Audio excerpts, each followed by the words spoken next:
Iran में 1979 में क्या हुआ था, शायद आप भी आज इस तारीख को समझना चाहते हैं, क्योंकि आज होने वाले तमाम मामला जुड़े हैं 1979 के साथ। तो आइए नजर डालते हैं उस तारीख पर जो हमसे पोशीदा है।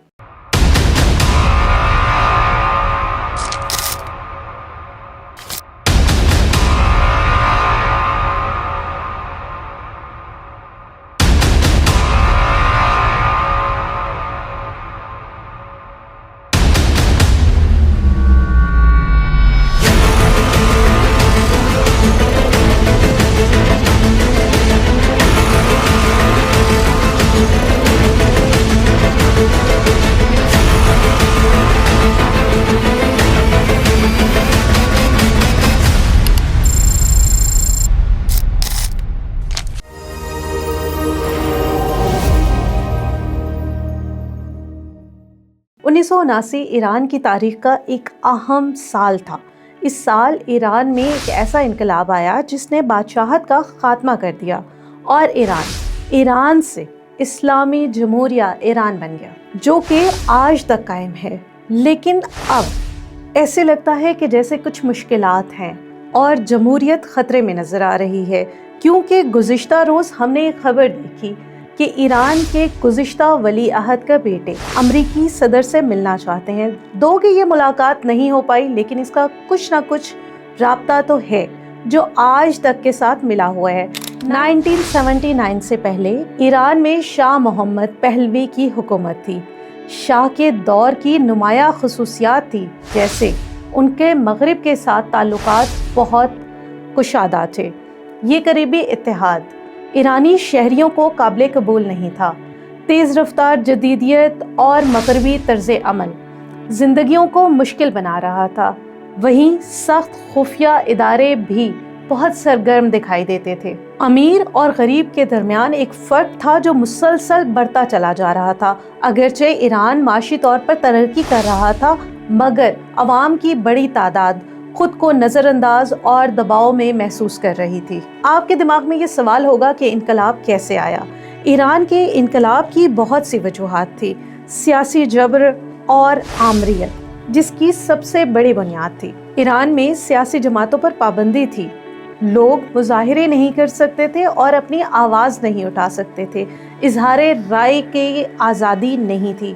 अवाम को घुटन महसूस हो रही थी और ये आवाज़ मुकम्मल तौर पर दबाई जा रही थी। माशी अदम इस्तेकाम और मसावात, तेल की दौलत सिर्फ अशराफिया तक महदूद थी, यानी अवाम तक इसके समरात नहीं पहुंच रहे थे। महंगाई और बेरोजगारी में इजाफा हो रहा था। आम आदमी की ज़िंदगी मुश्किल हो रही थी और अवाम इस निज़ाम को सिर्फ ताकतवर तबके का निज़ाम समझ रही थी। तीसरी जानिब मजहबी और सकाफती रद्द अमल पर पाबंदियाँ लगाई जा रही थी। मगरबी सकाफत का ज़बरदस्ती नफाज किया जा रहा था। मजहबी इक़्तिदार कमज़ोर होते हुए नज़र आ रहे थे।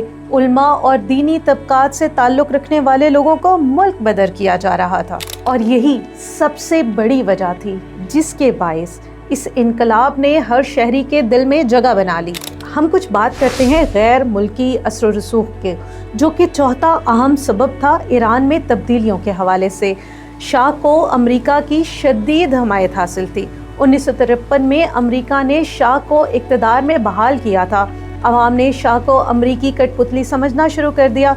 यही वजह थी कि इनकलाब में अमरीका मुखालिफ नारे पुरजोर थे। आयतुल्लाह खामेनी का किरदार इसमें बहुत अहम था। आयतुल्लाह रूहुल्लाह खामेनी, जो कि शाह के खिलाफ बोलने पर जलावतन कर दिए गए थे, जल्द ही इनकलाब की सबसे बड़ी अलामत बनकर सामने आए। जलावतनी के दौरान उन्होंने जो तकारीर रिकॉर्ड की वो रेडियो कैसेट्स के थ्रू अवाम तक, तलबा तक पहुंचती रही। तलबा, मजदूर, उल्मा और गरीब अवाम को मुत्तहिद कर दिया। उन्होंने इनकलाब को एक ऐसा रंग दिया जिसने इस्लाम, खुद मुख्तारी, जुल्म के निज़ाम और जद्दोजहद को मुकम्मल तौर पर तब्दील कर दिया। आज यही आयतुल्लाह खामेनी लोगों की नज़र में मुर्दाबाद के नारों की जद में आ चुके हैं, यानी वो सब कुछ जो तकरीबन 47 साल पहले हुआ था एक बार फिर रिपीट होने जा रहा है। और हमें ऐसे लग रहा है कि शायद अब ایک آواز جو ایران کی مسلم امہ میں واحد کھڑی آواز ہے، اس کو خاموش کرانے کے لیے تمام اقدامات کیے جا رہے ہیں۔ اب ہم بات کرتے ہیں کہ یہ انقلاب کیسے شروع ہوا۔ 1978 سے 79 یعنی کہ ایک سال میں ملک بھر میں لاکھوں لوگ سڑکوں پر نظر آئے۔ ہڑتالوں نے تیل کی صنعت کو مکمل طور پر بند کر دیا۔ فوج کا کچھ حصہ بھی عوام کے ساتھ جا ملا۔ جنوری 1979 میں شاہ ایران ملک چھوڑ کر فرار ہو گئے اور امریکہ ان کا گھر بنا۔ فروری 1979 میں آیت اللہ خامنئی ایران واپس آئے اور ان کا بہترین استقبال ہوا۔ آج چل رہا ہے جنوری 2026 اور ایران کے خامنئی کو نکالنے کی کوشش کی جا رہی ہے۔ یہ کوشش کتنی کامیاب ہوتی ہے یہ تو ہمیں وقت ہی بتائے گا۔ خامنئی کے ایران میں آنے کے بعد اس نظام کو مستحکم کیا گیا۔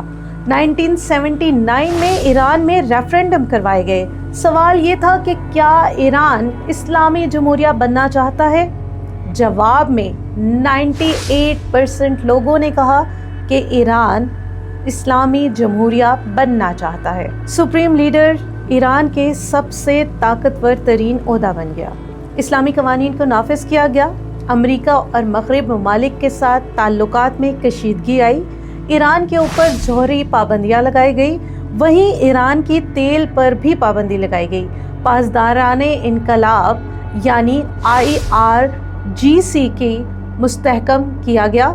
اسی سال امریکی سفارت خانے کا خاتمہ ہو گیا، جس کے بعد ایران اور امریکہ کے تعلقات مکمل طور پر ختم ہو گئے۔ آج کے ایران کو سمجھنے کے لیے 79 کو سمجھنا کیوں اہم ہے۔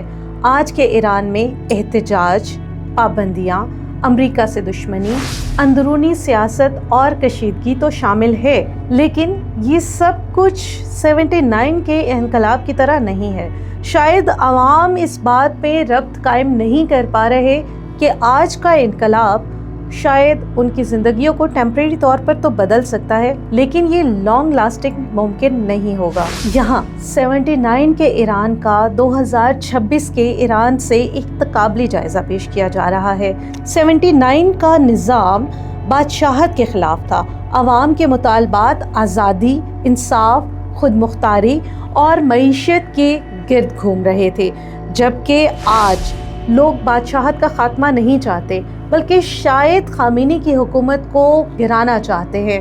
اور کیا خامنئی کی حکومت کو گرانے کے بعد ایران میں ایک نیا انقلاب برپا ہوگا؟ یہ سوال آپ کے لیے ہے۔ ان تمام مظاہروں میں جو مشترکہ نکات ہیں وہ عوامی غصہ، مایوسی، معاشی دباؤ، ریاست بمقابلہ عوام اور عالمی طاقتوں کی دلچسپی ہے۔ وہیں سڑکوں پہ ہونے والے اس احتجاج کو ایران پر ہونے والے نئے حملے سے تعبیر کیا جا رہا ہے۔ حقیقت یہ ہے کہ 1979 میں ایران بدل رہا تھا اور 2026 میں ایران یہ طے کرے گا کہ وہ اپنی ڈائریکشن کو برقرار رکھے گا یا تبدیل کرے گا۔